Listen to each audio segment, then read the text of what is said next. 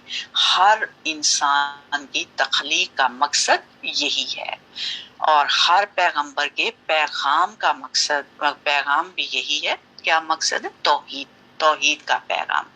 پھر فرمایا انی بے شک میں، اخاف میں ڈرتا ہوں، علیکم تم پر، عذاب یوم علیم، عذاب سے دردناک دن کے، یعنی اگر تم نے شرک کیا تو قیامت کے دن کا عذاب تمہیں آ پہنچے گا۔ اور یہی تھا معنی کس کا؟ نذیر مبین، جو ہم نے پیچھے آیا نمبر 25 میں بھی پڑھا کہ انی لکم نذیر مبین، بے شک میں تمہارے لیے ڈرانے والا کھلم کھلا۔ یہی تھا اس کا معنی نذیر مبین کا۔ تو نوح علیہ السلام کی دعوت کا خلاصہ دو چیزوں میں ہے۔ نمبر ایک، اللہ کی عبادت کرو، اور صرف اسی کی، یعنی اس کے ساتھ شرک نہ کرو، کسی اور کو اس کی عبادت میں شریک نہ کرو۔ اور دوسرا یہ کہ اگر تم نے یہ بات نہ مانی تو پھر تمہیں دردناک عذاب کا سامنا ہوگا، اور وہ کب؟ قیامت کے دن۔ تو قوم کا ری ایکشن، قوم کا پھر جواب کیا ہوا، کیا دیا انہوں نے؟ فقالا، تو کہا، الملا الذین، سرداروں نے، وہ لوگ کافرو جنہوں نے کفر کیا، من قوم ہی، اس کی قوم میں سے، یعنی قوم کے جن لوگوں نے نہیں مانا، ان میں سے جو بڑے لوگ تھے، اشرافیہ جو تھے، لیڈ تھے، وہ کہنے لگے، کیا کہنے لگے؟ ما نراک، نہیں ہم دیکھتے تم کو، الا مگر، بشرن، ایک انسان، مثلنا، ہمارے جیسا۔ انہوں نے کیا کہا؟ انہوں نے یہ کہا کہ تمہیں ہم پر کوئی فضیلت حاصل نہیں ہے کہ ہم تمہاری بات مانیں، کوئی ہمیں تم کیونکہ تم تو ہمارے جیسے انسان ہو جس طرح ہم ہیں، تو ہم تمہاری بات کیسے مانیں، کیوں ہم تمہاری تابعداری کریں؟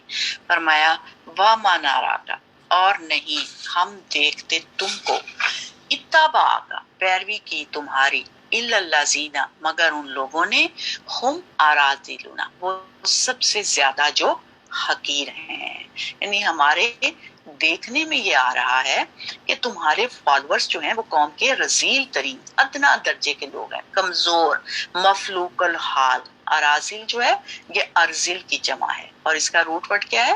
را سا لام۔ تو یہ اس کا مطلب ہوتا ہے کہ کم تر، حقیر، ہم تو دیکھتے ہیں کہ تمہارے فالورز حقیر لوگ ہیں۔ فرمایا باتی یا رائی، ظاہری دیکھنے میں، اور را کا مطلب ہوتا ہے، را سے ہے نا دیکھنا، تو اس کا را کا مطلب ہے پہلی نظر سے دیکھنا، یعنی پہلی نظر، آنکھوں سے دیکھنے کے لیے یہ استعمال ہوتا ہے، یعنی دیکھنا کیسے؟ سرسری طور پر۔ جو لوگ دیکھتے ہیں نا، جو غور و فکر نہیں کرتے، جن کے اندر کوئی عقل نہیں، سمجھ بوجھ نہیں، وہ بے سوچے سمجھے تیری پیروی کرنے لگے ہیں۔ جبکہ قوم کا وہ طبقہ جو بہت سمجھدار ہے، بہت دولت مند ہے، بہت عقل مند ہے، ان میں سے تیرے ساتھ ہمیں کوئی نظر نہیں آتا۔ اگر تو حق لایا تھا اور تو حق پر ہے تو ہونا تو یہ چاہیے تھا نا کہ قوم کے بظاہر جو بڑے سمجھدار لوگ ہیں، جو بڑے مالدار لوگ ہیں، وہ تیرے ساتھ ہوتے، لیکن ہم ایسا نہیں دیکھ رہے، بلکہ اس کے برعکس ہم کیا دیکھ رہے ہیں کہ تیری فالوئنگ کیا ہے؟ کون تیرے پیروکار ہیں؟ کمزور لوگ، غریب لوگ، حقیر لوگ، مفلوق الحال لوگ، یہ تیرے فالورز ہیں۔ حالانکہ بات یہ ہے کہ کسی کے پاس مال و دولت کا ہونا، کسی کے پاس دنیاوی طاقت کا ہونا، اس بات کی دلیل نہیں ہے کہ وہ ضرور حق پر ہو۔ تو انہوں نے حق کا معیار یہ بھی بنایا کہ اللہ نے کیا کہا، پیغمبر نے کیا بتایا ہے۔ انہوں نے حق کو کس بنیاد پر پہچانا؟ مال و دولت کی بنیاد پر، دنیاوی سٹیٹس کی بنیاد پر، مال کی بنیاد پر، یعنی سوسائٹی میں انفلوئنسر کون ہے، وہ انہوں نے اس چیز کو معیار بنایا۔ فرمایا وَمَا نَرَاكَ، اور نہیں ہم دیکھتے، لکم تمہارے لیے، علینا ہم پر، من فضل، کوئی فضیلت، یعنی ہم اپنے اوپر تمہاری کوئی فضیلت نہیں دیکھتے کہ تمہیں اللہ نے کیوں نبی چن لیا۔ نہ تو تمہارے پاس مال ہے، نہ ہی کوئی دنیاوی اتھارٹی ہے، پھر آخر کیا وجہ ہے کہ تمہیں یہ کام سونپا گیا ہے؟ فرمایا بل نظنکم کاذبین، بلکہ ہم گمان کرتے ہیں تم کو جھوٹا، یعنی ہم تو تمہیں جھوٹا خیال کرتے ہیں۔ اس چیز میں جھوٹا، کوئی بھی نبی روزمرہ کے معاملات میں کبھی جھوٹا نہیں ہوا۔ یہاں جھوٹا قرار دینے سے مراد نبوت کے دعوے میں جھوٹا قرار دینا ہے، کہ ہم سمجھتے ہیں کہ تم یہ جو نبی ہونے کی بات کر رہے ہو یہ بالکل غلط بات، جھوٹی بات ہے۔ کیوں؟ کیونکہ تمہیں تو ہم پر کوئی فضیلت حاصل ہی نہیں، نہ ہی تمہارے پاس ایکسٹرا آرڈنری جو ہے وہ کوئی میرٹ ہے کہ جس بنا پر ہم سمجھیں کہ تمہیں واقعی نبی بنا دیا گیا ہے۔ اور قوم کا ان کو جھٹلانا یا انکار کرنا اس بنا پر تھا کہ وہ دراصل ان کی بات ماننا نہیں چاہتے، حالانکہ حق اور سچ بات اتنی واضح ہوتی ہے کہ اس کے لیے کوئی بہت بڑے غور و فکر کی ضرورت نہیں ہوتی۔ حق جو ہے نا یہ سورج کی طرح روشن ہوتا ہے۔ اب اگر سورج نکلے تو کوئی یہ کہہ نہیں سکتا کیا کہ سورج ہمیں نظر نہیں آ رہا۔ ہاں، بادل ہوں تو واقعی کسی کو نظر نہیں آئے گا۔ تو ہر دور کے لوگوں کی کمزوری رہی ہے اور وہ ہے ظاہر بینی۔ ظاہر بینی، ظاہر بینی کا مطلب کیا ہوتا ہے؟ یعنی سرسری سا چیزوں کو دیکھنا، شیلونیس، اوپر کی چمکتی چیزوں سے مرعوب ہو جانا۔ کسی کے پاس اگر دولت ہے یا حسن ہے یا ظاہری رونق کی کوئی چیز ہے تو اس سے مرعوبیت اختیار کر لینا، یہ ہر دور کے لوگوں کی مشکل رہی، اور یہی مشکل ان کی بھی تھی کہ وہ پیغمبر کو کیا دیکھنا چاہتے تھے؟ دنیاوی اعتبار سے بہت سٹرونگ، بہت مال و دولت والا۔ تو بات یہ ہے اگر انسان علم اور مال کا کمپیریزن کرے تو ایک شخص جس کو مال ملا ہے بظاہر دنیا میں اس کی بہت عزت ہوتی ہے، لیکن عموماً علم والوں کی ناقدری ہوتی ہے، اور خصوصاً اگر کسی کے پاس دین کا علم ہو۔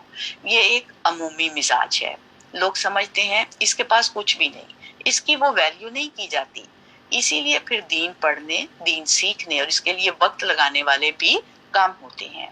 کیوں؟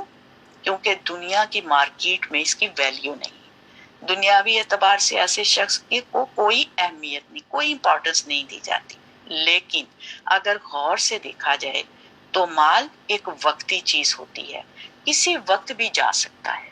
اس کے برعکس علم مال کے مقابلے میں کوئی اسے چھین نہیں سکتا۔